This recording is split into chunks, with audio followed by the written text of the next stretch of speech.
Good morning, everyone. It's Nancy Nardin of Smart Selling Tools, and I'm so pleased to have everyone join us this morning. As you can see, I have two guests with me today. I have Ian Levine as well as Tom Pisello on the call. So I'm going to do a quick introduction here. Tom, you may know, I know him as the ROI guy. He's got a very popular blog and writes a lot of great research articles. He's also one of the top sales enablement analysts and entrepreneurs that are out there. He's currently the CEO of Value Marketing and selling tool pioneer Alinea. If you haven't heard of them, you'll learn maybe a little bit about him today, but you should definitely check them out. And he's an ex-managing VP at Gartner. He's also recently named a top 12 sales enablement mover and shaker. One of the things that I like to talk about regarding Tom is that he's written this great book. Let's see if I can get that to display nicely. Thank you, Nancy. This book is one of those books that I've read it more than once. I keep it on hand so that I can remind myself because there's such great content in here. Everyone's frugal. You have to be able to talk about ROI. So it's a great book for that. So Ian is a 30-year sales and marketing veteran, and he's led teams at Fortune 500 companies, $1 billion revenue PE-backed firms, as well as a variety of startups. And what I like to say about Ian is that he's one of those rare birds who's got experience in all the different aspects of go-to-market. So he knows sales, he knows it from the marketing perspective, and he knows it from the product development perspective. So that's a rare combination. Ian was named 2016 Chief Sales Officer Optimization Study as a visionary and champion of sales effectiveness. So welcome both of you. I'm so pleased to have you. I mean, it's going to be a great conversation today. Thanks. Thank you, Nancy. So I'm going to kick it off. I want to just put some things in context. What we're going to be talking about today is really the value and the importance of a new trend called peer-to-peer selling. So what does that really mean and why is it important? If this chart frightens you, it's kind of meant to. You're not going to be able to read all of these logos. This is our recently published landscape of sales technology, and there are over 400 technology solutions on here. So what I want to point out, and by the way, MarTech has an equivalent landscape of 5,000. And whether you're a sales solution buyer or a MarTech buyer or a buyer of any kind of technology, you're probably seeing the same kind of thing, which is you're inundated with choice. Barry Schwartz wrote a great book called The Paradox of Choice, and talked about how a grocery store can have 30 different types of jellies and jams, and what happens is buyers freeze up because there's too much complexity, and so in fact when you reduce the number of options, they are most likely to buy. Now in a B2B space, you can't control how many options are available, so you can leverage other types of techniques which take into account how people make decisions. So there's another book by Chip and Dan Heath. They're brothers that have written great books, Made to Stick, Switch, and another book called Decisive. And one of the things that they point out that people use in terms of a shortcut to make decisions is by looking at best case examples, but more importantly, by talking to people who have had the same problems. And so that's what we're starting to see more and more, that yes, it's great to have great information on the web that they can use and find information about, but there's so much information that it almost makes it impossible to really make sense of it all. So they're looking more and more to talk to their peers who have been through the same thing that they've been through. So that's what we're going to really talk about today, about this trend and how you can leverage the trend of peer-to-peer selling. So I wanted to put together some questions in advance to make sure I was asking the right questions of our guests today. So let me start out by just asking, what do you see as the rise of peer-to-peer influence? What's really causing this trend to take shape? Yeah, Nancy, so HubSpot had a great study recently, and they presented this at an inbound marketing conference. And in that study, two really big indicators were put forth in terms of what buyers think about the sources of information and what goes into the purchase decision process. What information are they using to make that decision? And one of the top two, the top one was word-of-mouth referrals, and that was 58%. So the majority of folks said, if we have a word-of-mouth referral, that really helps drive us to make a purchase decision. Second was media articles at 47%. And then third was another that relates to this whole peer-to-peer aspect, and that was 46% saying customer references. Now, vendors are spending a lot of money on content, and content did show up, particularly vendor-authored materials, analyst report, but it paled in comparison to the third-party references from word-of-mouth, media, and customer references.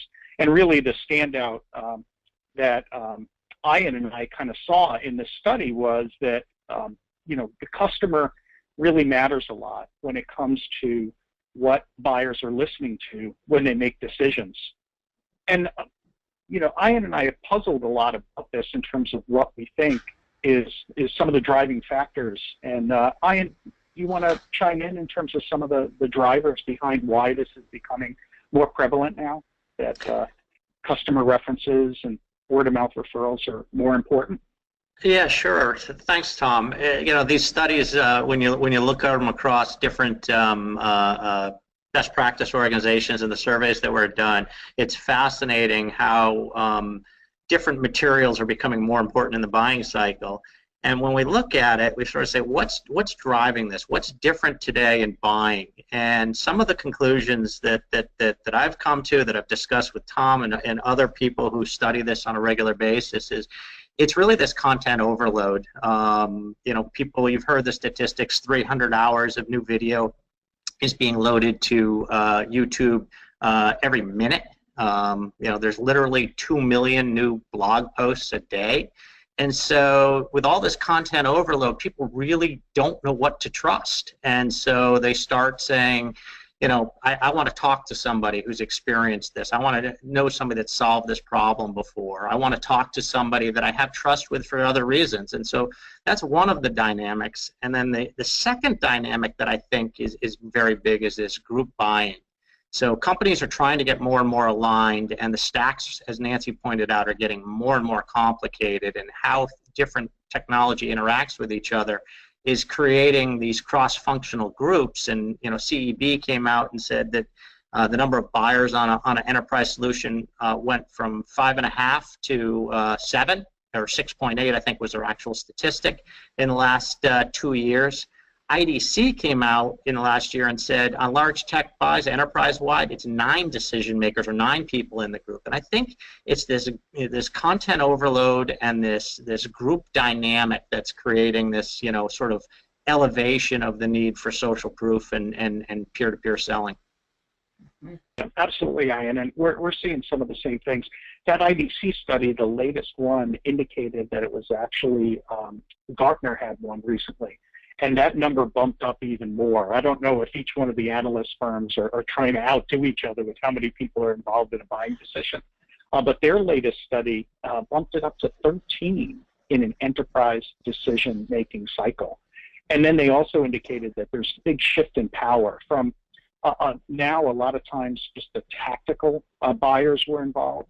Now it's a lot of times the business buyer. So if you're selling enterprise software or enterprise equipment, it used to be an IT practitioner, and now that's moved to more of a business decision. And then even then, there's now 13 or so involved in the decision-making process. And Nancy, it goes back to something that you said earlier in terms of these buyers being really cautious and risk-averse. They want to know from people just like them that they can trust and that they can these decisions are risky, and nowadays it can mean their job, and they really want affirmation that they can get the value that we're all pitching when we sell.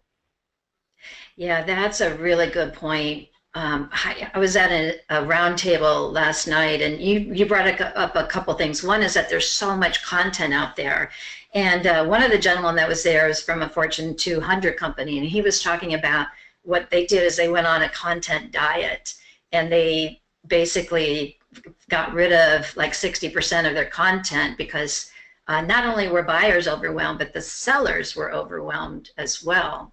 And I'm thinking that really the voice of the customer, or being able to talk to customers, what it is really is just another type of content, right? But it's more trusted, and it's also more interactive, because what happens is that those buyers are engaging in real conversations with others like them, and they can ask questions, overcome some of that resistance that they have to making a decision, and being concerned about whether or not it's going to really work. You know, as vendors, we talk a lot about, oh, how great our product is.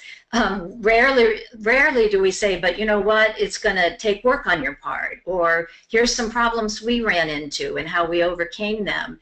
And that's actually really good for buyers to hear, because without it, they either are going to just not make a decision, or they're going to maybe fail at their implementation because they weren't thinking about it in the right way. Okay, so let me ask another question, and I guess let's talk about a little bit, what are you seeing those sales? I mentioned the person from this Fortune 200 company, you know, he's making some changes. What are you seeing sales enablement practitioners doing really to leverage this increasing importance of peer influence? Yeah, one of the big things that we're seeing is kind of customer success stories becoming front and center. But Nancy, as you indicated, you know, a lot of companies struggle to put those customer success stories together, and then when they do, they're putting together almost too many of them and throwing those out to sales and throwing them out to the customer. And in many instances, they're not relevant. There's these huge repositories on the web or repositories in a portal of all of these success stories and excerpts, but they're not going to be relevant in every situation. Some of them are talking about products that might not be relevant, challenges that might not be relevant, industry, location, size of the company that doesn't make any sense for the buyer. So one of the things we see is that you've got to put together these voice of customer and customer success stories, but they absolutely have to be relevant. And then when you do that, and I'll let Ian talk a little bit more to that relevancy, because I know that he helps to solve that almost better than any other company we know. When it comes to neuroscience, and you mentioned some of that in terms of buying dynamics early on in the introduction, you've got to have a picture of the client in the success story. You've got to have quotes from them, so it's the voice of the customer. You've got to talk about the quantified cost and quantified value of what it took to invest and implement the solution, as well as what gains came out of it. And you really have to take advantage of video. Hearing that customer speak and tell their personal story of the journey, I think is important. One of the big trends we're seeing there is to move from very formal, you know, high production type success stories to very casual little vignettes, little stories that are less than a minute long from a customer to kind of convey it, instead of a big, maybe 2-minute long, high production type video. Ian, do you want to talk a little bit about kind of how you get the right success stories in the sales reps' hands, or some of the things that you're seeing there? Yeah, so there's a couple of things you touched on that are really interesting, and what do we see in sales enablement leadership and sales leadership too. First of all, you know, ROInnovation, the company I'm with, you know, we are voice of the customer company, and we're always talking to marketing. If you go back to the 15-year history as marketing, there's zero doubt that 90% of our conversations now involve sales ops, sales enablement, or a sales leader. So that in and of itself is a big change, because the customer sort of was viewed as a marketing thing, not a sales thing. And so we're definitely feeling a macro trend there. Touching on the customer stories, there's no doubt that good case studies and good customer stories that talk about the experience, talk about the problem, the outcomes achieved, that's still a top piece of collateral that people want. Turning it to video, we're definitely seeing that as well. Most companies are already evolved on this, but the idea of content, right place, right time, on the opportunity record that can be recommended for us based on the opportunity record features, that is definitely something that we're seeing the sales enablement people focused on. Another macro trend, you hear everybody talking about account-based marketing and account-based selling. The voice of the customer just links right back into that as well, because historically it's not super visible in the CRM who are all our advocates at a particular company, and so we're definitely having our customers saying we now want to make sure our sales force know who our advocates at this company are, and then also in organizing content, we want to make sure we organize it customer-centric, so we can literally click on the company and see every piece of content we have associated, if we've done a webinar with them, if there was a press release we did with them, if there was a case study, etc. So there's a bunch of trends that are, sales is definitely stepping into this peer-to-peer selling. They may not be calling it that, but they're definitely stepping into it. Yeah. Well, Ian, on that, Nancy, if I could jump in on something that Ian said. You mentioned kind of the roles of the people, and account-based definitely is very role-based. We're also seeing that these success stories kind of have to be conveying value for the specific role as well. And I didn't mention that, I don't think, in my list earlier. So if you're talking to a CFO, showing them success stories from other CFOs is important, because value is going beyond the value you're going to want to convey in the success story goes beyond just business value. It very much has become functional value, and now even more so, what's the personal value you were able to deliver to that stakeholder? And you've got to hit on each one of those three value points in the success story. And when you make it role-based, they can see themselves gaining those specific benefits. So very important there. Yeah, I picked up on that. I picked up on that too, Ian, is that, all these studies show how many more people are involved in any one decision. And by the way, I think it's a lot worse than what the research shows. I sometimes think it's a wonder that anything ever gets sold to large accounts, because there's so many people involved. But it's not just the number, it's also their persona. So, a CEO is going to care about something totally different than somebody else will. And so each of those have to be considered. And then if you look at, well, maybe they're in a different industry, and so we better make sure that whatever we have is relevant for that particular industry. A problem that I have seen for a long time and still there, and is going to keep us from really leveraging peer-to-peer to sell more, is the fact that it hasn't been easy to find who are those people that we should get in front of our customer. So sales will typically go, they'll go to their frontline manager and say, I need to have somebody that can talk to this person. Who is it? And maybe they'll send out some emails to their colleagues, and it's just a mad scramble. And of course, sales people are busy, so they might not get back in time.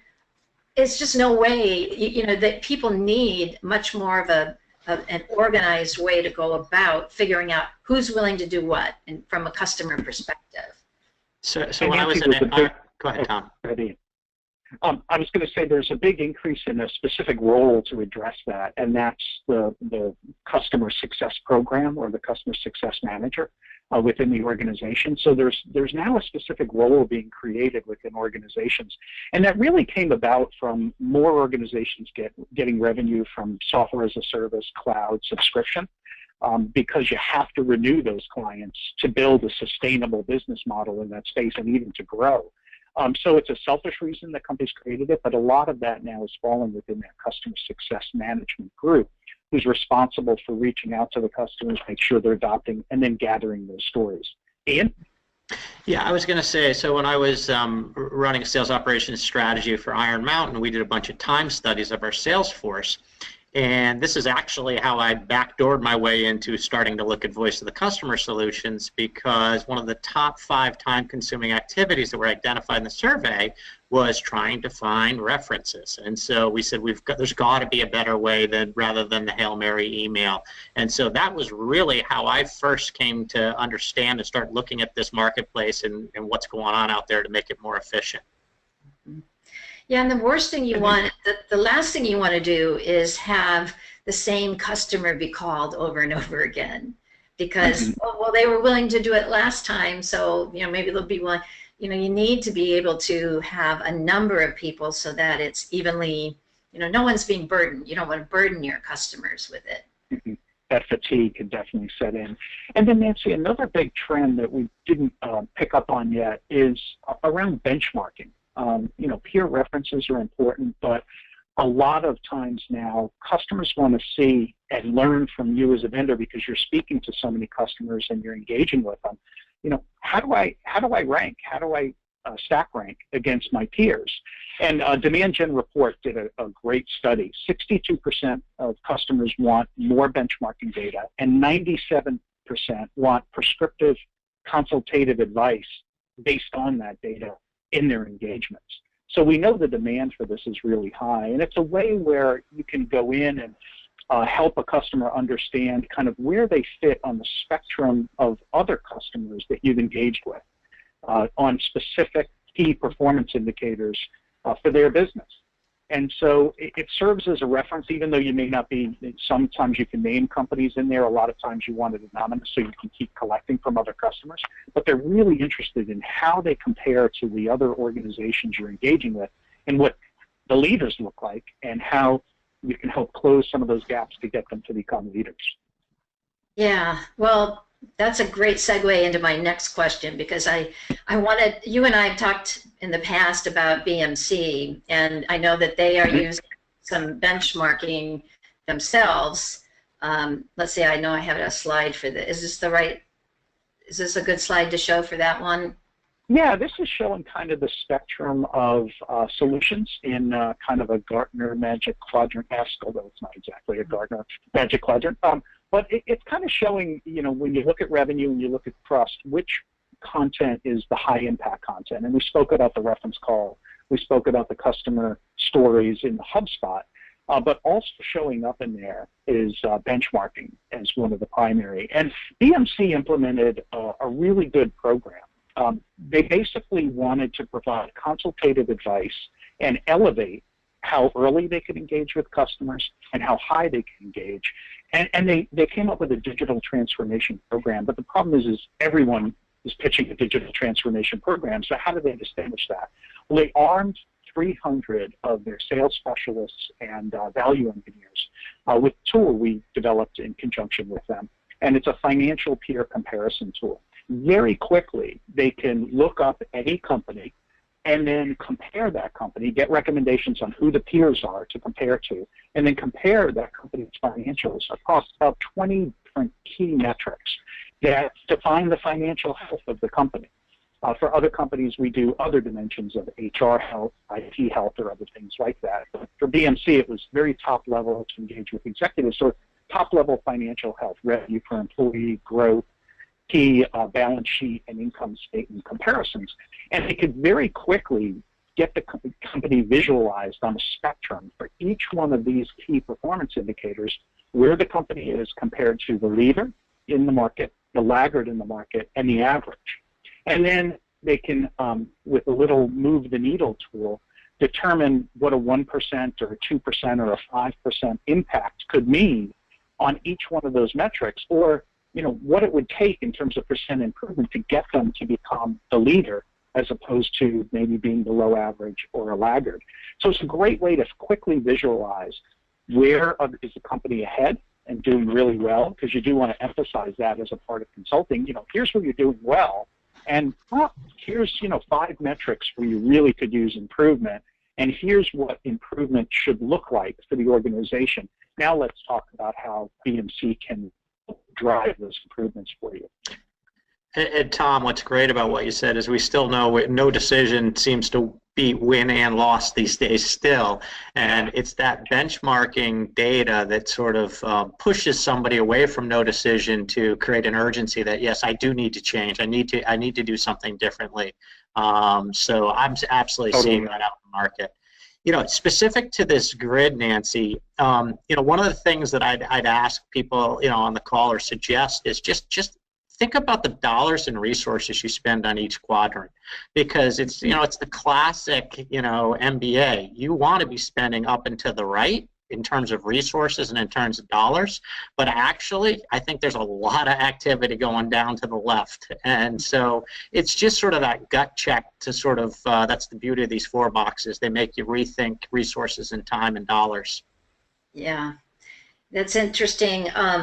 I know I heard from some folks on the chat that my first slide, I wasn't sharing the slide yet, so I showed a big, huge, confusing landscape of all the kinds of tools that were out there. And what our landscape shows is that there's a lot more solution providers aimed at these low impact things in this quadrant, because typically companies, and for some good reason, because you want to fill your funnel.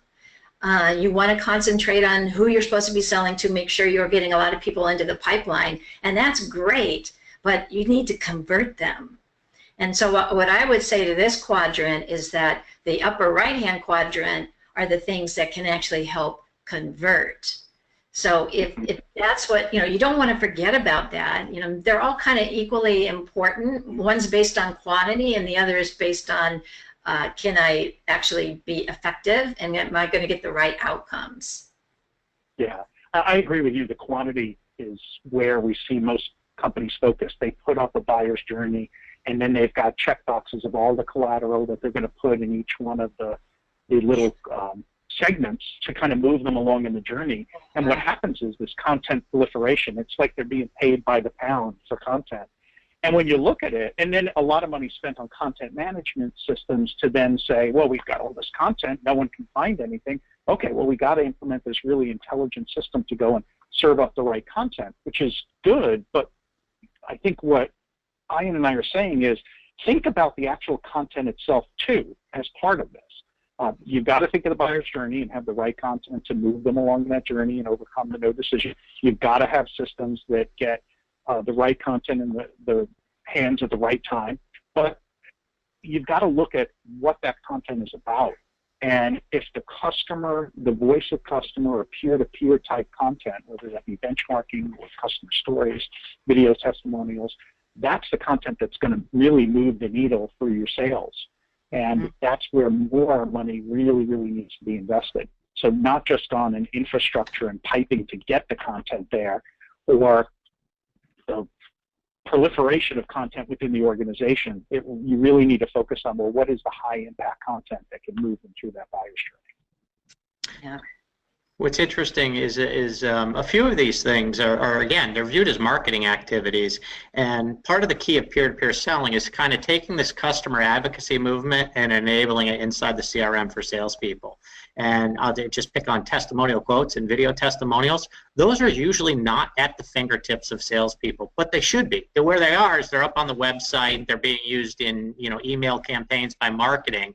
But you want those assets easily accessible for sales to use to help move things along, because there's nothing more powerful than the client saying, hey, you know, can you send me some more material on that? And then boom, you sell them a satisfied customer, had the same problem, quick video testimonial, just like Tom described. I think rough video is absolutely being accepted more and more. It's not all professional, you know, perfect video, and that's sort of, we're definitely seeing that more and more, people talking about it, and that is, you know, a part of peer-to-peer selling. Mm-hmm. Yeah, I agree on the rough video too. It's more authentic. You know, it's less canned. It seems less marketing-like. People are, I think, more willing to trust it as well because of that. And I just want to point out that right now, and there aren't many occasions like this in a marketplace, right now, if you can leverage peer-to-peer selling, you have a distinct advantage over your competitors, right? Because not everyone's doing it yet. And yet we know by a lot of the research that that's what really helps aid in decision making. So you could really have a distinct competitive advantage. At some point, it's going to be the norm, right? So you're going to, if you don't have it, you're not even going to be able to compete because everyone's going to have it. But it's not there yet. So just by figuring out how you can leverage technologies to help you with this could really put you at a competitive advantage. And so I guess my thought, my statement to everyone would be, and actually let me just go back to this slide. You know, you could see here, this category is who to sell to and why, and then we have a multiple numbers of subcategories. And then next is, well, okay, great, now we know who we're supposed to sell to, but how do we actually get them to engage?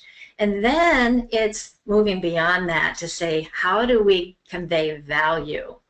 And in a way that they're going to actually believe in it and accept it, and not just to one person, but to many people on the buying team, and not to just one kind of title, but to all of the titles that are involved. And you can see as more than half of the solutions are aimed at those first two columns.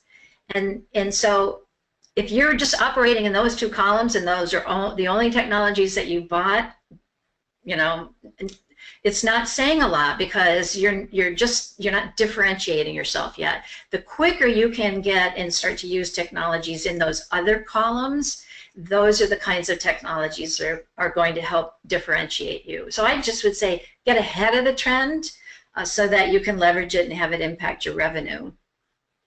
Yeah, there's that last mile of selling, Nancy, where a salesperson is sitting in that room with multiple stakeholders.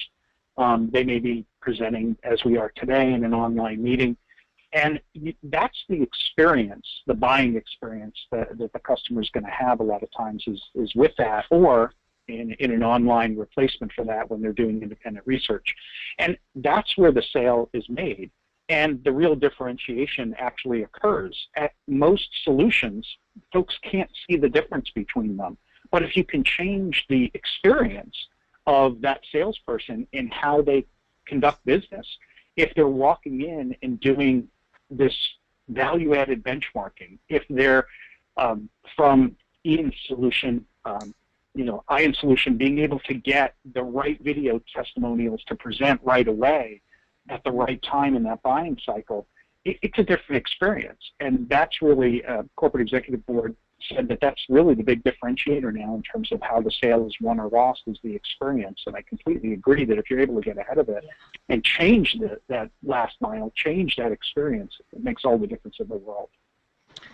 Yeah, it's interesting. I sometimes I've talked to people about what is sales, and my favorite definition is persuading somebody they're better off with you than without you.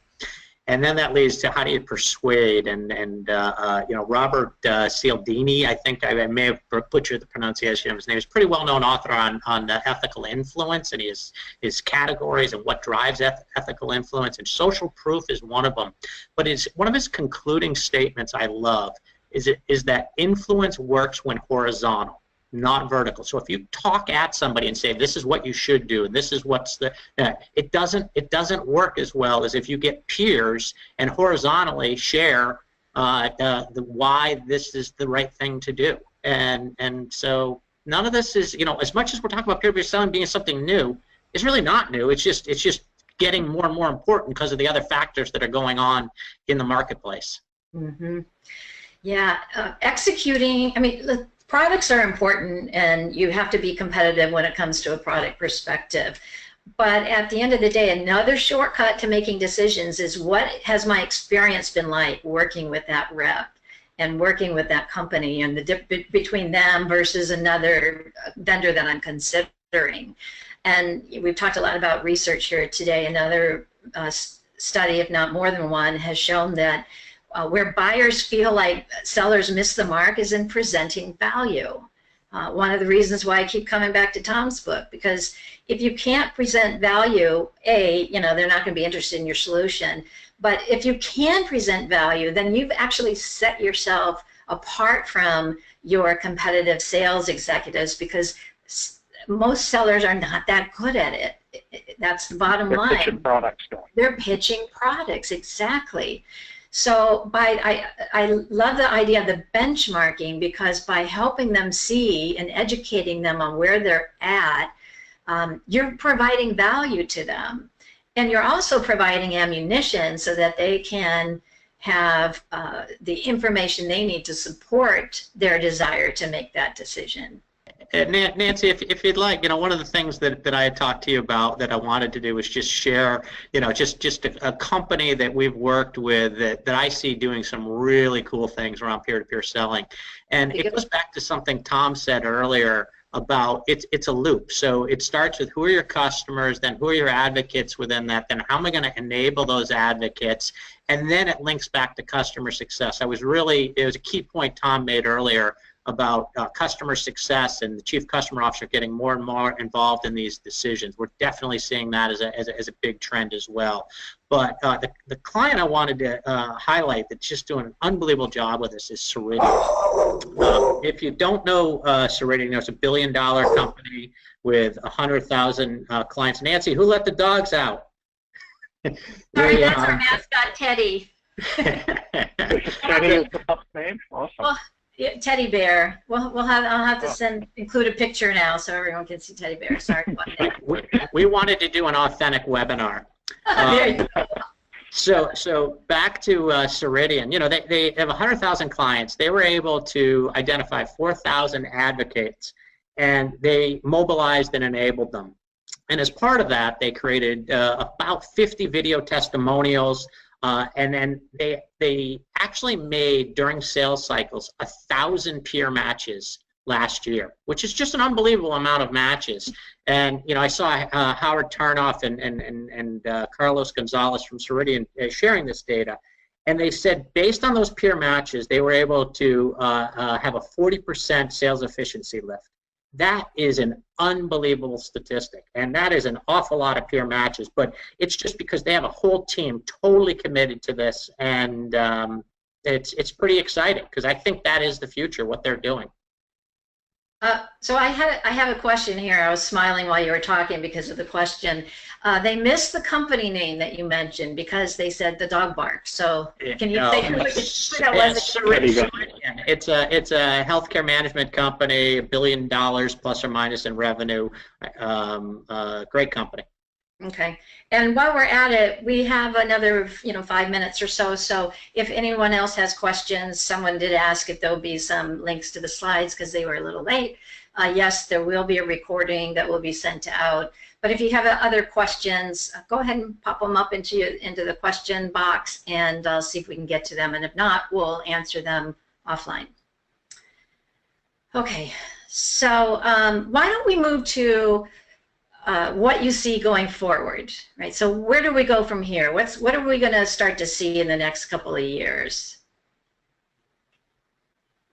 Yeah, Ian, do you want to take this one first? Sure, I don't mind. Well, first of all, I guess I want to talk about the two hot areas that everybody's talking about, which are artificial intelligence and machine learning. I would never bet against technology. It'll prove you wrong every time. It's moving so fast and it's so amazing. But something that I am seeing is that you can start having artificial intelligence, machine learning serve up persona-based content based on sales stage, based on the product you're selling, etc. But on the back end, I see a real gap that I don't see closing very quickly, which is you're really going to have messaging and content for every persona in these ever-expanding buyers group, every title, every situation. And so I'm a little skeptical as the speed of the effectiveness of AI, and I'll probably get bombarded with negative comments for saying that. But again, I'm not betting against the possibilities. I'm just betting against the reality of how things are moving. The other sort of thing I see happening more and more, we've been talking about sales and marketing alignment for over a decade, maybe 15 years, and the need to align, this is going out there a little bit, but I actually think we're going to see them slowly coming together as a single go-to-market team over the years ahead. I mean, and I think it's this chief customer officer or chief customer success officer that's also going to be part of this go-to-market tandem. And then the last thing I'll throw out that I think is a mega trend. I know it's a mega trend. If companies aren't doing it yet, they need to start. Is this whole idea of sales using microsites and landing pages to send content? Because the idea of sending content with attachments to an Outlook is crazy, and it should be sent out with a nice microsite, and then you get all the data analytics around buyer consumption of different things. Marketing gets you into what sales is using, and you can start doing all sorts of efficiency statistics around win-loss and what content's winning, what's not, what peer is helping you win, and the peer that you love and with a great logo might not be helping you win as much as you think. So I think these are all sort of things that are going to be happening, some more sooner and others in the years ahead. Tom? Ian, some of the things that we're seeing pretty much related to what you were indicating, particularly around customer success. We think that the days of just using value pre-sales, you have to do that, but it's really post-sale value, and that's going to lead into having the right success stories, which are communicating what value actually was delivered to the peers of the customer that you're talking to. And as well, just making sure you're getting the renewals. We're seeing much more of the revenue become subscription-based. And how do you renew those customers at higher rates? How do you make sure that you're upselling to them the right way? And how do you assure that they actually got the value of what you promised? And so the ability for an organization to go and actually quantify and measure that realized value is important, and then that will feed into the customer success manager being able to communicate in dollars and cents exactly what that value is, and then also being able to do that in your success story so that there's actually tangible realized value that's being communicated. Mm-hmm. Yeah, I will tell you about some research we did 2 years probably ago now, but we asked buyers of sales technology, about how they went about assessing and deciding what their needs were and who they should talk to, etc. And when we asked about what was hard about the process, it wasn't so much, and by the way, I think this can relate to not just sales technology. It probably relates to just about everything, and that is, look, we can kind of figure out what our needs are. We can kind of figure out who's maybe available, who we should consider. But what's hard to figure out is it going to be worth it? Right? So are we going to really experience the return that we hope we were going to experience? Are we going to look back on it a year later and say, gosh, I'm really glad we did that? Or are we going to say, we really blew it? So that's what, as a seller, and a marketer, move away from the all the tools that are going to help identify, make sure you have some. I'm not saying they're not important, but don't forget the middle of the funnel and even the end of the funnel. We call self-actualization of the revenue hierarchy, like Maslow's hierarchy. Well, the self-actualization of selling is getting them to buy again and getting them to buy more. And the way that you can do that is to make sure that they're getting value out of it, and that they, were confident in it going into it. On the trends, I would just add a couple parting words. Yeah, definitely AI, ABM. You can't read anything without hearing about ABM, and that's important. But like Ian said, marketing and sales alignment has been talked about for a long, long time. ABM is just one way to align marketing and sales. Making sure that you have a good ROI story is another way. And then making sure that you've got, good customers, that marketing is helping sellers know who they can bring to the table when they're in the middle of a sales process so that they can increase the conversions. So that would be the trend that I see happening right now. We are starting to move more to the right of that landscape. And I think that's a good thing. So, well, with that, I think we're actually right at 11:45. So how about that? Thank you so much, Tom and Ian. It was really great. I think it was a good conversation. Thank you, Nancy. Yeah, good to have you with us. All right, for all of those on the line, please, check our website and also the website of our guest today, Linian, as well as ROInnovation, and look for our landscape, and also see what webinars we have coming up, because we have a webinar just about every week. We're going to take a couple weeks break here with the holiday 4th of July coming up, but we hope to see you again in another webinar soon. And Tom, Ian, great to have you here. Thanks everyone. Have a wonderful day.